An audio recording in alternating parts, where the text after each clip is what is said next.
Magandang araw po sa inyong lahat. Ako po si Vida Gianna S. Lorenzo. At ako naman po si JVJR Contreras. At ako naman po si Jael A. Calixtra. At kami po ay 9 Krypton! Ngayon naman po, ang gagawin namin ay reaction video patungkol sa Nolimitang Here Kabanata 1 hanggang 15. 1 hanggang 15. Isang malaking pagtitipon ang naganap sa bahay ni Kapitan Tiago sa mga huling araw ng Oktubre. Lahat halos ng kanyang kakilala ay kanyang inimbitahan kasama sina Padre Damaso, Padre Sibila, Teniente ng Guardia Civil, Doña Victorina at iba pa. Dumating si Kapitan Tiago kasama si Crisostomo Ibarra. Nagulat sina Padre Damaso at Padre Sibila nang makita ang binata. Ipinakilala ng Kapitan Tiago si Crisostomo Ibarra sa mga panauhin at nagbigay galang din siya sa kanila. Binati niya ang mga kadalagahan at kalalakihan. Inanyayahan siya ni Kapitan Tinong na maghapunan sa kanila, ngunit tumanggi si Ibarra dahil pupunta pa siya sa San Diego kinabukasan. Nagtungo sa pagkainan ang mga panauhin. Galit na sinisikara ni Padre Damaso ang mga upuang nakaharap sa kanya. Si Doña Victorina ay nagaling sa teniente dahil naapakan nito ang buntot ng kanyang vestido. Lahat nagaling si Padre Damaso nang mapunta sa kanya ang linig at makunat na pakpak ng manok. Lalong bumanga ang mga bisita nang malaman nila na nalipon ni Ibarra ang buong Europa at nakapagsalita ng iba't ibang wika. Nayamot naman si Padre Damaso at kinutya si Ibarra.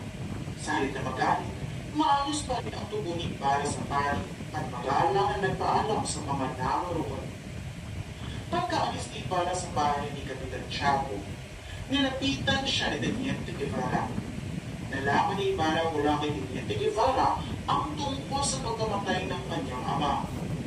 Ayon sa Teniente, hinuli at kinulong ang kanyang ama dahil sa pagkamatay ng Artillero Castilla nang tumama ang ulo nito sa bato dahil sa pagtatanggol ng kanyang ama sa batang lalaking pinupul niya ng baston sa ulo.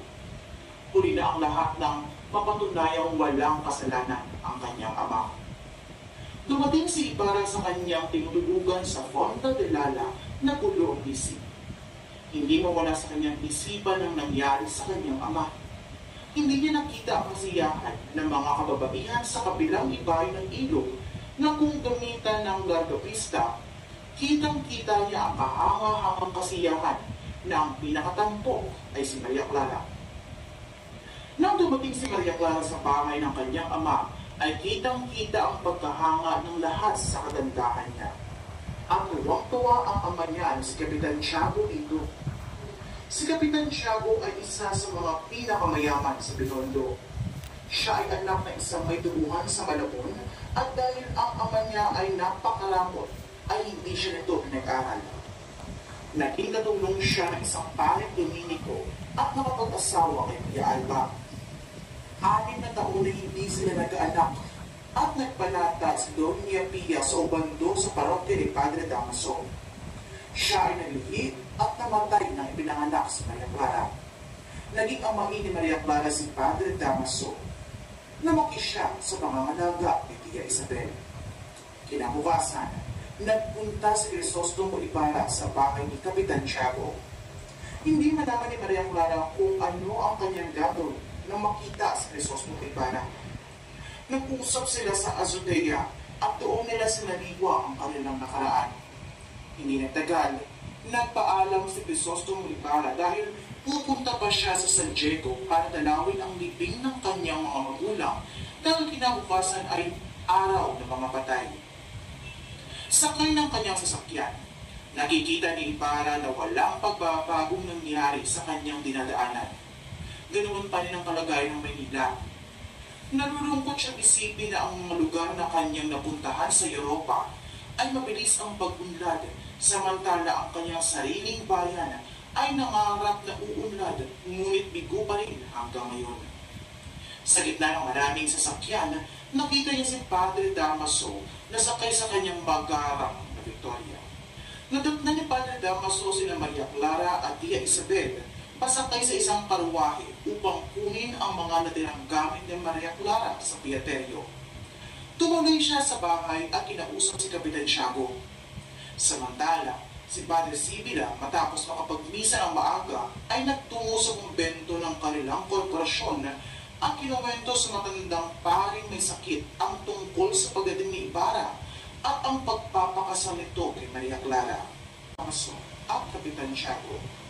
Sinabihan niya sa Kapitan Tiago na huwag magpadalos-dalos sa pagdidesisyon, lalong-lalo na kung may kaugnayan kay Maria Clara. Ang bayan ng San Diego ay nasa pagitan ng mga palayan, malapit na malapit sa lawa. Masagana ang ani sa iba't ibang uri ng pananim na ibinibenta sa labas ng bansa. Mula sa tuktok ng kampalanyo, makikita ang mahabang ilog na tila ahas at isang gubat na napapagitan sa mga lilang na lupa. Ito ay pinatitiligan pa lamang ng ilang mga dampa. Isang araw, may dumating na isang matandang Kastila na magaling magsalita ng Tagalog. Nagtanong siya kung sino ang nagmay-ari ng lugar na iyon at marami ang umangkin. Sila ay binayaran niya ng mga damit, salatin at mga alahas. Biglang nawala ang matanda at nakita ng isang pastol ang kanyang katawan na nakapitig sa puno ng balete. Nagkaroon ng sabi-sabi na siya ay naingkanto kaya natakot ang mga tao at kanilang itinapos sa ilog at sinulog ang kanyang mga ibigay. Pagkalipas ng ilang buwan, dumating ang isang mestisong Kastila at nagpakilala na anak siya na namatay. Doon siya namuhay at nakapag-asawa ng dalawang nila. Sila ang mga magulang nito na Rafael Ibarra na ama ni Jesus Tumong Ibarra.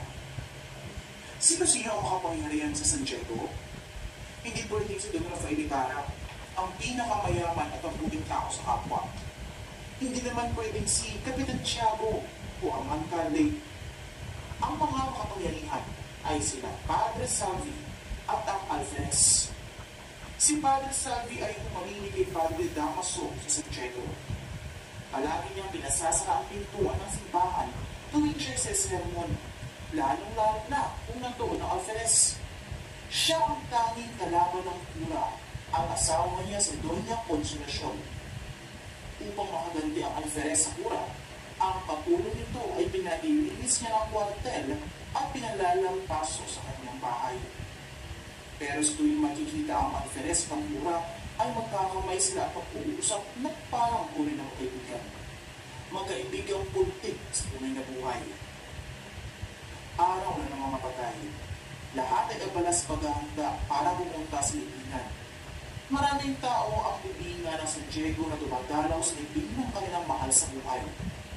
Sa di kalayuan, makikita ang dalawang mamang pawisang nabuhukay ng libing. Nandidiri ang isa dahil sariwa pa ang kanilang hinuhukay. Ikinumento sa kanya ng kanyang kasama na sobra pa ang kanyang naranasan noon.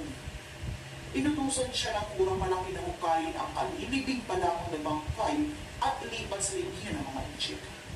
Dahil gabi at umuulan pa, itinapon niya ito sa lawa. Kasama ng matandang katulong, dinalaw ni Ibarra ang libing ng kanyang ama, pero hindi nila nakita. Nagtanong sila sa dalawang katapaglibing at sinabi na hinukay at pinalipat sa kanya sa libingan ng mga inchik. Sa halip, itinapon niya sa lawa dahil gabi at umuulan pa noon. Nagalit at nilagtug siya ni Ibarra. Nagmakaawa siya at sinabi na inutusan lamang siya ng kurang malaki. Galit na lumabas sa cemetery si Ibarra. Nasalubong niya si Padre Salvi na sa sobrang galit ay diniinan niya ito sa liig at napaluhod ang kura. Takot na sinabi ng kura na ang may kagagawan ay si Padre Damaso. Pinitiwan siya ni Ibarra at tinulungan siya ng magandang utusan na makatayo. Ang lahat ng pangyayari ngayon ay nasaksihan ni Piloso Potasio. Maraan siya pumili at namigang masamang pangitain. Si Tasio ay dating estudyante ng filosofiya. Pinahito siya ng kanyang ina dahil natakot itong makalimutan ni Tasio ang Diyos. Magkasunod na namatay ang kanyang asawa at ina, kaya tumutok na lamang siya sa pagbabasa ng mga aklat. Mga makahulugan ang kanyang mga sinasabi na hindi na unawaan ng iba, kaya tinawag siya na Piloso Potasio. at ang iba na may baliw. Dinaanan niya ang dalawang magkapatid na si Crispin at Basilio. Sinabihan niya na hinihintay sila ng kanilang ina at pinaghanda sa araw ng mga patay. Nasa ikalawang palagpag ng kampanaryo ang dalawang magkapatid na si Cristan. Hindi pinayagan ng si Cristang Mayor si Crispin na makauwi dahil pinagbintangan niya ng kumuha ng kwarta. Kinaladkad niya ang mga bata pababa ng hagdan at napakinggan ng iyak ng bata na humingi ng tulong sa kapatid. Tumakas si Basilio at sa kalagitnaan ng dilim ay narinig ang dalawang putok ng baril. Matapos po naming panoorin ang video, ito po ang aming aral na napulot o natutuhan dito. Pinakauna, pagpapahalaga sa edukasyon. Sa buong nobela, ipinakita ni Rizal ang kahalagahan ng edukasyon sa pag-angat ng buhay ng isang tao at ng isang bansa. Pangalawa naman po, pagtutulungan ng mga mamamayan. Ipinakita ni Rizal ang kahalagahan ng pagtutulungan ng mga mamamayan upang masugpo ang mga suliranin ng lipunan.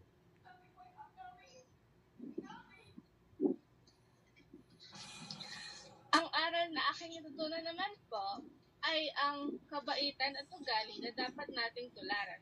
Tulad ni Crisostomo Ibarra, matuto tayong maging magalang kahit na ang iba ay masama ang trato sa atin. Huwag din natin pakailaman ng mga bangkay ng mga patay, ngunit dapat bigyan ng respeto ang mga ito. At huwag kang manghuhusga ng tao hanggang sa iyon din ang iyong pagtrato sa taong ito. Ang aking aral naman po natutunan sa Kabanata 1 hanggang 15 ay epekto po ng diskriminasyon. Sa kwento, makikita natin kung paano minamaliit ng mga pride ang mga Pilipino na tinatawag nilang Indians. Kahit pa may pinag-aralan pa ito o may kaya tulad ni Ibarra. Kaya bilang isang tao, dapat po natin igalang ang iba, ano man ang kanilang katayuan sa buhay. Dahil ang pinahalaga ng isang tao ay hindi masusukat sa kanyang estado sa buhay at sa kanyang pagkatao. Ayun lamang, maraming salamat.